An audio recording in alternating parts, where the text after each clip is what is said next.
Good morning to you, healthy foodie. This is Food School Smarter, Stronger, Leaner podcast dedicated to one thing to learn and apply to eat better daily.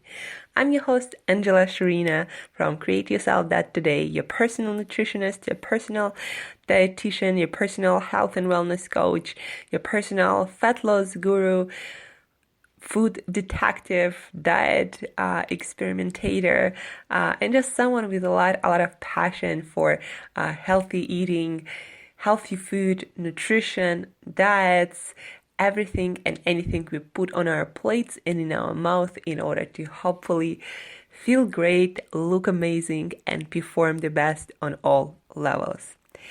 Today, we will talk about a very important subject as it seems this day in a health community.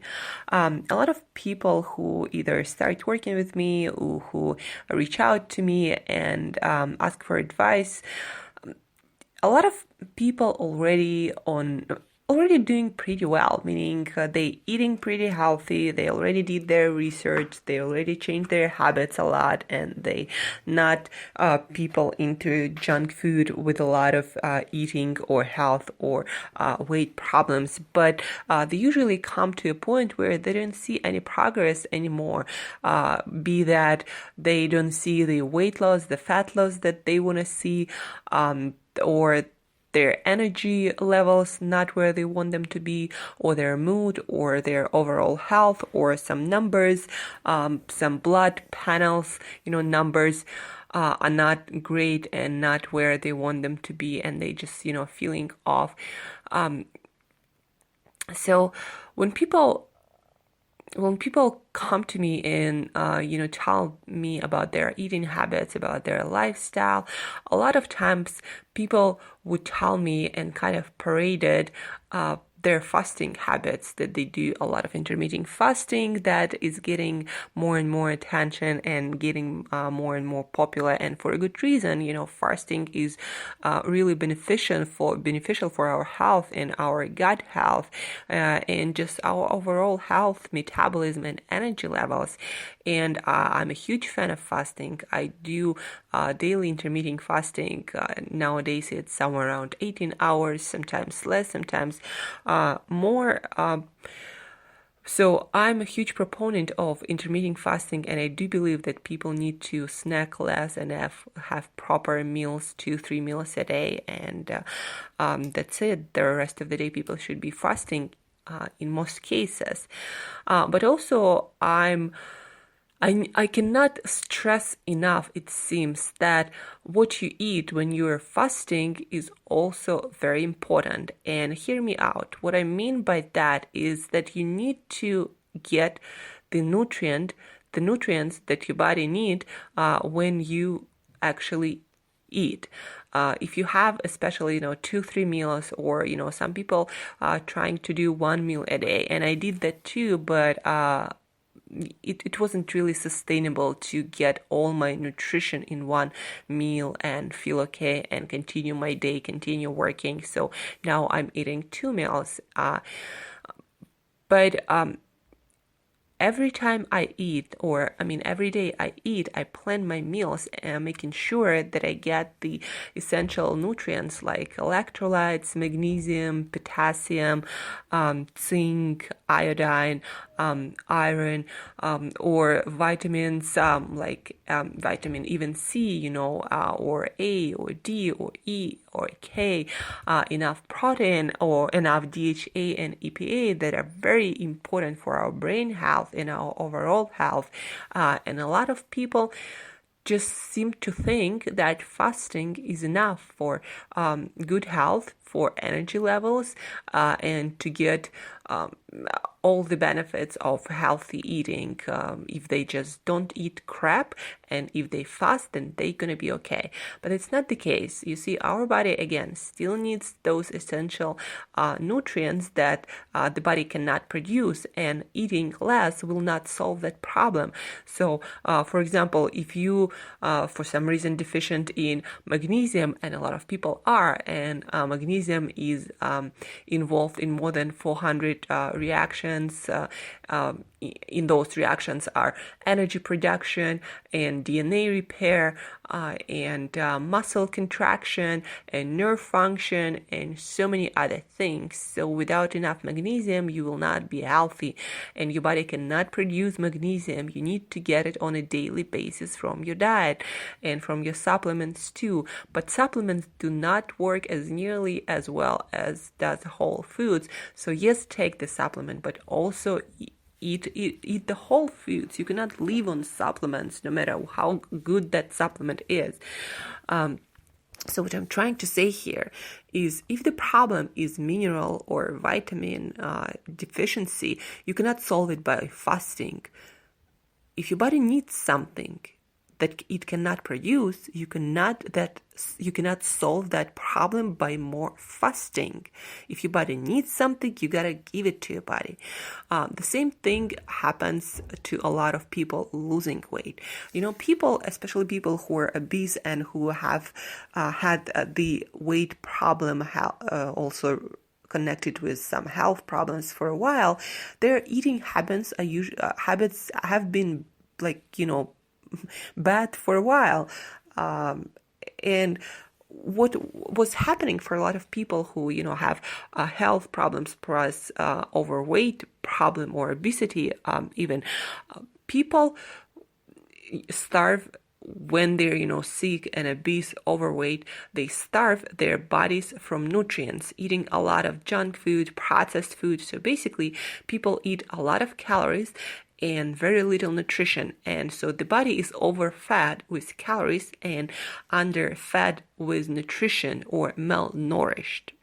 And then people decide to go on a diet, and people decide to improve their health and look better, feel better, all that stuff.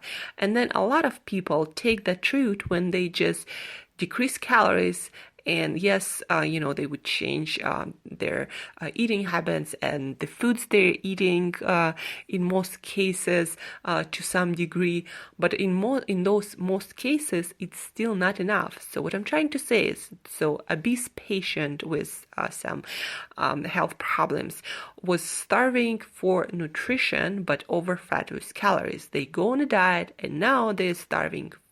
They are getting enough calories, or putting their body in calorie deficit, so basically starving their body for calories. But also they do not change much about the nutrient content of their diet. So now their body is starving for calories and for nutrition, and that is not a great recipe to solve the problem, a health problem.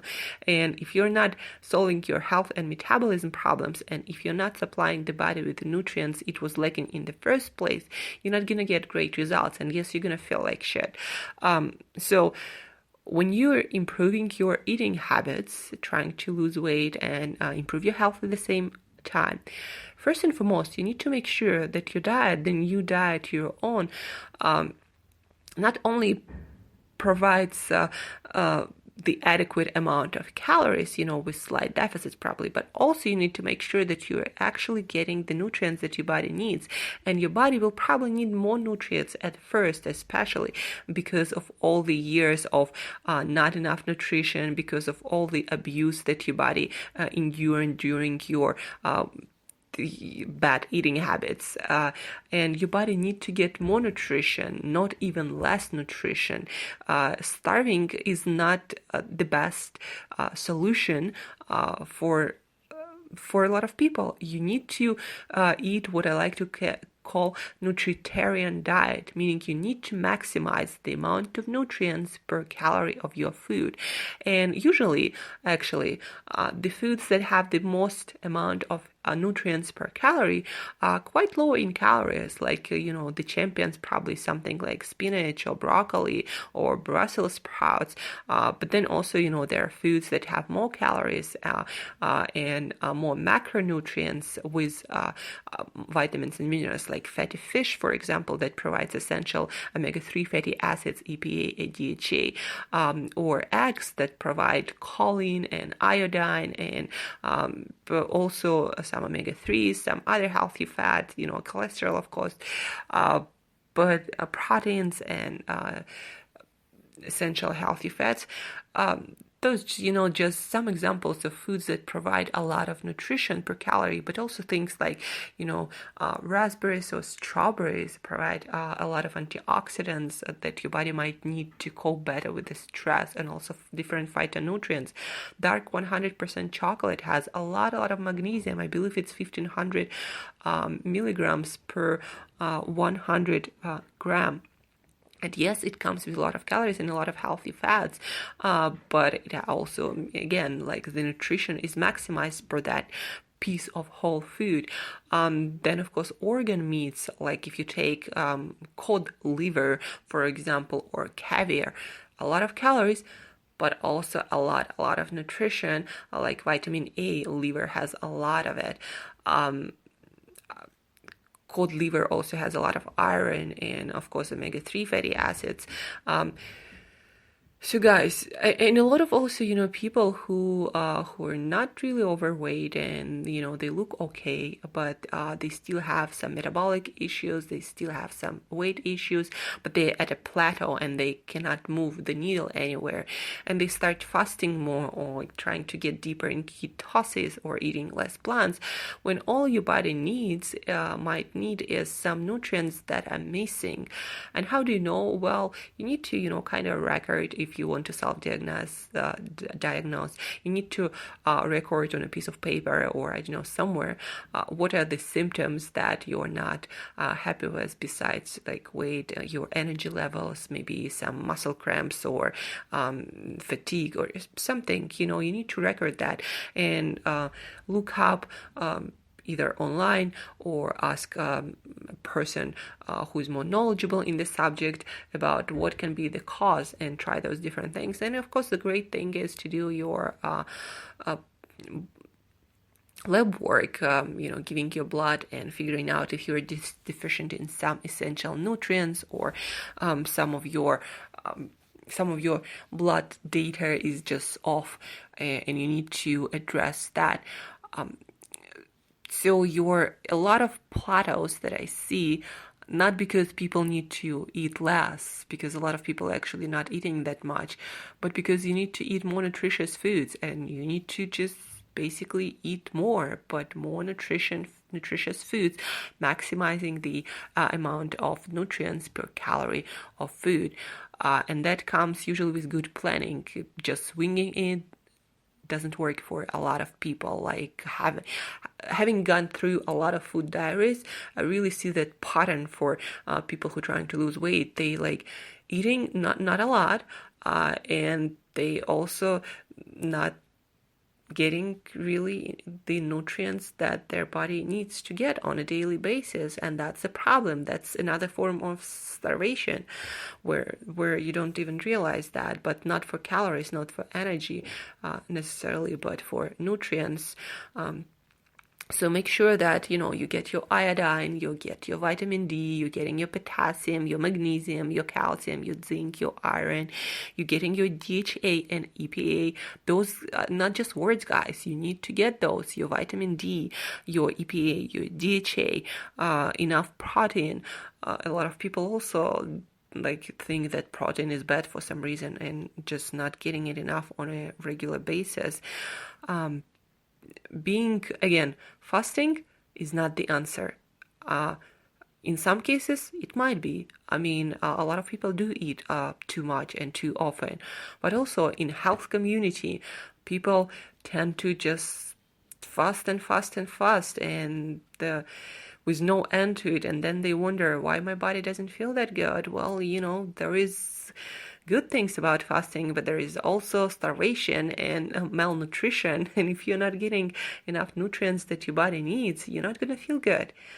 So not eating more is not always the answer at all. Your body might be actually severely deficient in some nutrients, and you're just not getting them. And guys, if you're depressed, if you have a lot of anxiety, a lot of times that has to do with omega-3 fatty acids, or some toxicity in your brain that comes with fatty fish. If you eat low quality fatty fish, or fish with a lot of mercury, like non-wild big tuna or swordfish or something like that. You need to eat small fish, preferably something like sardines. Salmon is good too, but just make sure it's wild and it doesn't have all the toxins.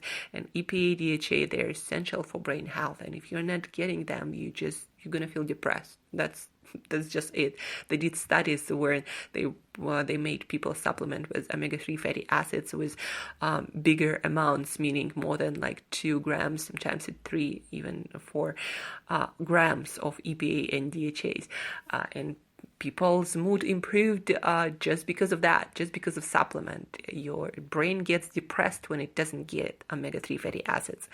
So guys, to recap this episode, and what you can do next, what you can do right now to improve maybe your weight loss plateaus issue, or maybe you're depressed and have a lot of anxiety, or your energy levels just off.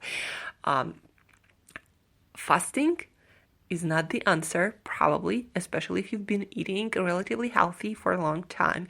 Eating less might not be your answer, but supplying essential nutrients to your body, that's what you need to take care of. And again, some of them are EPA, DHA. Make sure that you get the proper amounts, at least like 2 grams. Then your electrolytes and minerals, iodine, calcium, potassium, magnesium, zinc, iron. You get your vitamin D, you get your vitamin C, because some people go on carnivore diet, and I'm not against it. I've tried it, might work. But some people just start liking vitamin C and other nutrients that are more available in plant food sources. So get those nutrients, get your blood checked if you can't figure out what's wrong, and maximize nutrient content per calorie of food, and start eating variety and quality food, because wild, organic, pasture raised, it all has more nutrients per calorie than conventional analogs of that food. So for example, if an egg from pasture raised chicken compared to just any chicken, it has much more nutrition. So, and the same goes for fish, or for organic vegetables, or for grass-fed, grass-finished beef. So think about that too, how you might be under eating certain nutrients. If you need more help, first schedule the link to Q&A call. You're completely free for you. Schedule your call with me, and I'll give you more recommendations and more things to do. And guys, till next time, eat some nutritious food for me. I really love you and wish you a lot of health, and wish you to learn to eat the most nutritious foods and eat them daily to feel the best, look the best, and perform the best on all levels. So thank you guys for listening, for your attention, but do something for me today. Do some research, figure it out, like add some more nutritious food. Maybe eat some fatty fish for me, sardines or herring or wild salmon. So eat better daily.